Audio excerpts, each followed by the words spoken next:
কবর সম্মান করি, কবর জিয়ারত করি, কবর জিয়ারতের পক্ষে আমরা, আল্লাহর ওলিদের পক্ষে আমরা, আল্লাহর ওলিদের কবর এই জিয়ারত করব, কোনো সমস্যা নাই। কিন্তু এটা কেন্দ্র করে বেদাতের বিরুদ্ধে আমরা আছি, থাকবো, এতে আমরা কোনো আপোষ করবো না। বেদাত বেদাত, এটাতে আপোষ করার সুযোগ নেই।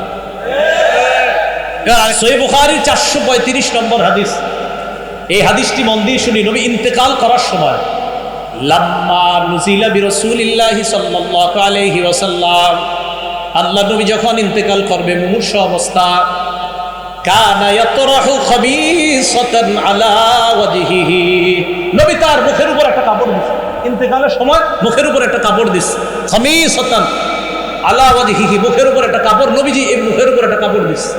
ইন্তেকাল করবে ওই সময় মুখে একটা কাপড় দিছে। ভাই খুব মন দিয়ে জায়গাটা, ফাইদা তাম্মা, নবীজি যখন মুমূর্ষু অবস্থা, কঠিন শ্বাস যায় যায়, প্রাণটা বের হবে হবে নবীর, ওই মুহূর্তে কাশাফাহা আন ওয়াজহিহি, কাপড়টা চেহারা থেকে সরাইছে, চেহারা মুবারকের উপর কাপড়টা দিস।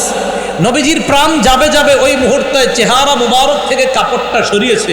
সরানোর পর রাসূলুল্লাহ সাল্লাল্লাহু আলাইহি সাল্লাম বললেন, লা'নাতুল্লাহি আলাল ইয়াহুদি ওয়ান নাসারা, ইহুদিদের উপর অভিশাপ, খ্রিস্টানদের উপর আল্লাহর অভিশাপ, ইহুদিদের উপর আল্লাহর অভিশাপ। পায় কেন? ইত্তাখাযু কুবুর আম্বিয়াইহিম ওয়া সালিহিহিম মাসাজিদা, এরা তাদের নবীদের আর নেককার মানুষদের কবরকে তারা সিজদার স্থান বানিয়েছে। তাদের উপর আল্লাহর অভিশাপ, তাদের উপর আল্লাহর অভিশাপ।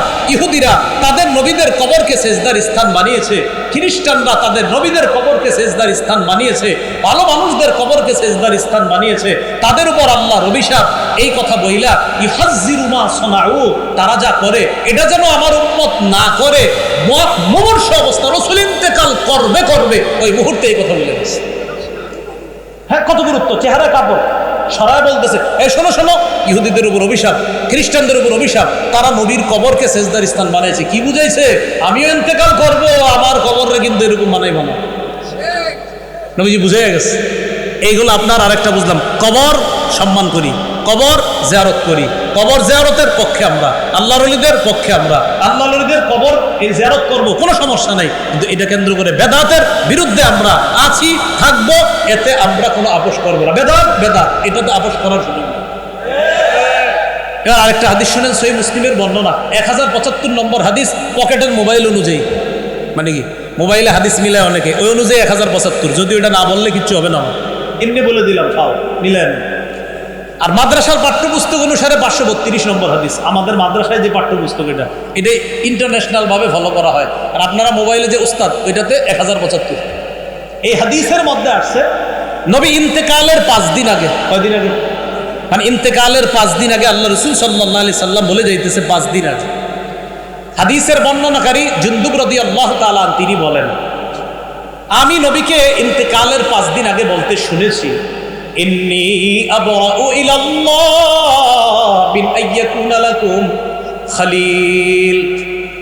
রাসূলুল্লাহ সাল্লাল্লাহু আলাইহি সাল্লাম বলেন, আমি আল্লাহর কাছে মুক্ত, মিন আইয়াকুনা মিনকুম খলিল, তোমাদের মধ্যে কেউ আমার খলিল হওয়া থেকে আমি আল্লাহর কাছে মুক্ত, মানে মানুষের মধ্যে আমার অন্তরঙ্গ বন্ধু নেই।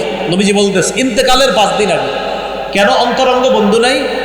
ফাইন্নাল্লাহা ক্বাদ ইত্তাখাযানি খলিলা কামা ইত্তাখাযা ইব্রাহিমা খলিলা, কেননা আল্লাহ তাআলা ইব্রাহিম নবীকে যেমন খলিল হিসাবে গ্রহণ করেছে, আমাকেও তার খলিল হিসাবে গ্রহণ করেছে। তাহলে খলিল কয় নবী হলো? আমরা খালি বলি ইব্রাহিম খলিলুল্লাহ, না, মুহাম্মদ সাল্লাল্লাহু আলাইহি সাল্লামও খলিলুল্লাহ, আবার হাবিবুল্লাহ। তাহলে নবী ইন্তেকালের 5 দিন আগে বলে, আমার কোনো খলিল নাই মানুষের মধ্যে, কারণ ইব্রাহিম নবীকে আল্লাহ যেমন অন্তরঙ্গ বন্ধু বানাইছে, আমাকেও তেমন বানাইছে। খলিল অর্থ অন্তরঙ্গ বন্ধু। ইব্রাহিম নবীকে যেমন আল্লাহ খলিল হিসাবে গ্রহণ করেছে, আমাকেও খলিল হিসাবে গ্রহণ করেছে। শোনো, লাউ কুনতু মুত্তাখিজান মিন উম্মতি খলিলা লাত্তাখাযতু আবু বকরিন খলিলা, আমার উম্মতের কাউরে যদি আমি অন্তরঙ্গ বানাইতাম, আমি তো বানাই নাই, যদি অন্তরঙ্গ বন্ধু কাউকে বানাইতাম, তাহলে আবু বকরকে আমি অন্তরঙ্গ বন্ধু তথা খলিল হিসাবে গ্রহণ করতাম। কিন্তু আমাদের নবীর কোনো খলিল নাই মানুষের মধ্যে। বলেন তো নবী কার খলিল? এই কথাটা ইন্তেকালের কয়দিন আগে বলছে। এরপর নবী বললেন, আলা শোনো, ওয়া ইন্না মান কানা ক্বাবলাকুম, শোনো, তোমাদের পূর্ববর্তী জাতি কি করছে? ইত্তাখাযু কুবুর আম্বিয়াইহিম ওয়া সালিহিহিম মাসাজিদা, তারা তাদের নবীদের কবরকে আর নেককার মানুষের কবরকে সেজদার স্থান বানিয়েছে। আলা ফালা তাত্তাখিজুল কুবুর মাসাজিদা, শোনো আমি নবী তোমাদেরকে বলে যাচ্ছি, তোমরা কবরকে সেজদার স্থান বানাবা না। আল্লাহ আমাদের সকলকে কথাগুলো বুঝার তৌফিক দান করেন। কবরকে কেন্দ্র করে মেলা বসা যাবে না। বলেন, কি বসানো যাবে না? মেলা বসানো যাবে না কবরকে কেন্দ্র করে। দলিল আবু দাউদের বর্ণনা 2042 নম্বর হাদিস। এই হাদিসে রাসূল সাল্লাল্লাহু আলাইহি সাল্লাম বলেন, قال رسول الله صلى الله عليه وسلم لا تتخذوا بيوتكم قبورا ولا تتخذوا قبري عيدا وصلوا علي فإن صلاتكم تبلغني حيث كنتم। রাসূলুল্লাহ সাল্লাল্লাহু আলাইহি সাল্লাম বলেন, লা তাত্তাখিযু বুয়ুতাকুম কুবুরা, তোমরা তোমাদের বাড়ি ঘরগুলোকে কবরস্থান বানাও না। তোমরা তোমাদের ঘরগুলোকে কবর বানাও না। ঘর কবর হয় কেমনে মনে রাখবেন, নফল নামাজ না পড়লে, কোরআন তেলাওয়াত না করলে, তাসবিহ না পড়লে, জিকির না করলে, সুবহানাল্লাহ না পড়লে ওই ঘর কবরের মতো হয়ে যায়।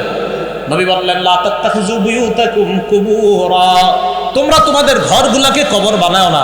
তাহলে নফল নামাজ ঘরে বইলেন, মা বোনদেরকে কোরআন পড়তে বইলেন, একটু জিকির করতে বইলেন, ঘরটাকে কবর বানাইতে নিষেধ করবেন। এরপরে নবী বলেন, ওয়ালা তাত্তাখিযু কবরি ঈদা, আমার কবরকে তোমরা উৎসবের স্থান বানায়ো না, মেলার স্থান বানায়ো না। আমার কবরকে কেন্দ্র করে মেলা বসাবো না, নবী নিষেধ করলেন।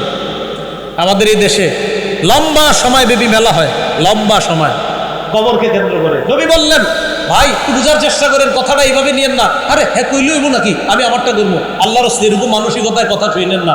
এই মানসিকতায় শুনেন, রাসূল বলছে, লা তাত্তাখিযু কবরি ঈদা, আমার কবরকে উৎসবের স্থান বানায়ো না, মেলার স্থান বানায়ো না। আমার কবরকে কেন্দ্র করে পৃথিবীর শ্রেষ্ঠ যিনি, এই জগতেও ওই জগতেও সব জগতে যিনি আল্লাহর পরে শ্রেষ্ঠ, তিনি বলছেন, আমার স্থানকে কেন্দ্র করে মেলা বসায় না।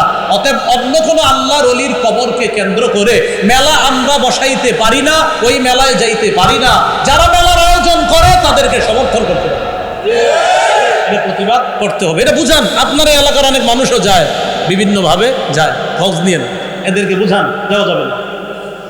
তাহলে কবরকে কেন্দ্র করে মেলা বসানো বলেন কি নিষেধ? বলেন, কবরকে কেন্দ্র করে মেলা বসানো কি নিষেধ? এই মেলা বসানো যাবে না। তাহলে আমরা এই জাতীয় কর্মকাণ্ড থেকে নিজেরা বেঁচে থাকবো, অন্যরাও যেন বেঁচে থাকে, আমরা এই জন্য চেষ্টা করব, বলি ইনশাআল্লাহ। তাহলে কবরকে কেন্দ্র করে মেলা বসানো যাবে না, কবরকে কেন্দ্র করে কোনো ধরনের বেদাত করা যাবে না। বেদাত করলে ওই বেদাত তাকে শিরিক পর্যন্ত পৌঁছে দেয়। এই জন্য আমরা কোনো ধরনের বেদাতি কর্মকাণ্ড নিজেরাও করব না, অন্যরা যদি করে তাকে বুঝিয়ে শুনে বেদাত থেকে আমরা বিরত রাখার চেষ্টা করব। প্রথম থেকে একটু বলি, নেক আমল করব, ঈমান রাখবো। ঈমানটাকে শিরিক মুক্ত রাখতে হবে, আমলটাকেও শিরিক মুক্ত রাখতে হবে। আমলে শিরিক কি? রিয়া করা, মানুষের দেখানো, আরো ইত্যাদি। এই আমলকেও শিরিক মুক্ত রাখা, আরেকটা বেদাত মুক্ত রাখা। তাহলে ইনশাল্লাহ জান্নাতে যাওয়া যাবে এবং আল্লাহর সাথে সাক্ষাৎ করা যাবে। আল্লাহ আমাদের সকলকে যে কথাগুলো শুনলাম বললাম, আমার আগে যে কথাগুলো বলা হয়েছে, আমার পরে ইনশাল্লাহ রফিকুল ইসলাম মাদানী ভাই কথা বলবে, আরও অনেকে বলবেন ইনশাল্লাহ, তাদের কথাগুলো শুনে আমল করার তৌফিক দান। আপনারা দাঁড়াইছেন কেন? খারাপ দেখা যায়, বসে যান, বসেন বসেন বসেন, বসেন বসেন বসেন। বসলে ওই মানুষ খেপে, বুঝেন না আপনারা? বুঝে যান। আসসালামু আলাইকুম।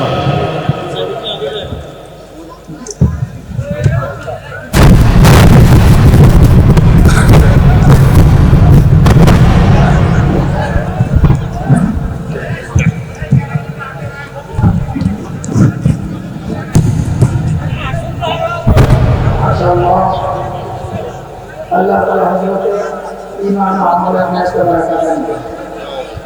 সম্মানিত উপস্থিতি, আমরা যার জন্য দুনিয়ার পরিস্থিতিতে পৌঁছেছিলাম, আলহামদুলিল্লাহ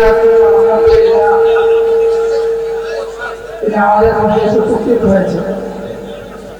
এজন্য পরিবেশ নষ্ট না করে সকলেই বসে যান, সকলেই নিজ স্থানে সকলে বসে যান।